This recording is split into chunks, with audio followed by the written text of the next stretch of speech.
எலுமிச்சைப்பழ சாதம் எப்படி செய்யலாம்னு பார்க்கலாம்.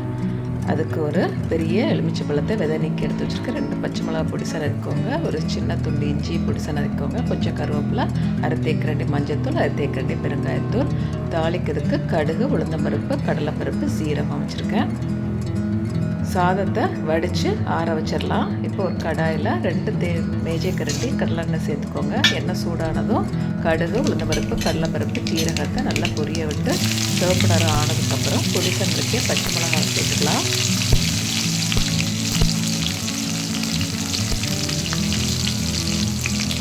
இது கூடயே பொடிசா நறுக்கிய இஞ்சி துண்டுகளையும் சேர்த்துக்கோங்க.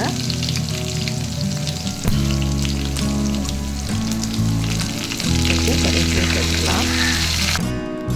பச்சை மிளகாய், இஞ்சி, கருவேப்பிலை நல்லா பொரிஞ்சதும் அரை தேக்கரண்டி மஞ்சள்தூள், அரை தேக்கரண்டி பெருங்காயத்தூள் சேர்த்து நல்லா கலந்து விட்டுக்கோங்க.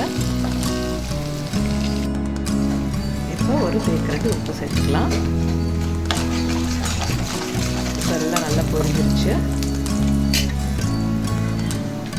இப்போ நம்ம அடுப்பை ஆஃப் பண்ணிவிட்டு புளிச்சு வச்சுருக்கிற எலுமிச்சைப்பழச்சாறு சேர்த்துடலாம். நம்ம வடித்து வச்ச ஆற வச்ச சாதத்தை அதில் கலந்து நல்லா மிக்ஸ் பண்ணிவிட்டு உப்பு மட்டும் செக் பண்ணிவிட்டு சரியாக இருந்ததும் பொடிசா நறுக்கிய கொத்தமல்லி இலையும் தூவிடலாம். எளிமையான முறையில் எலுமிச்சைப்பழ சாதத்தை சுவையாக செஞ்சிடலாம். நீங்களும் இந்த ரெசிபியை ட்ரை பண்ணி என்ஜாய் பண்ணுங்கள். நன்றி.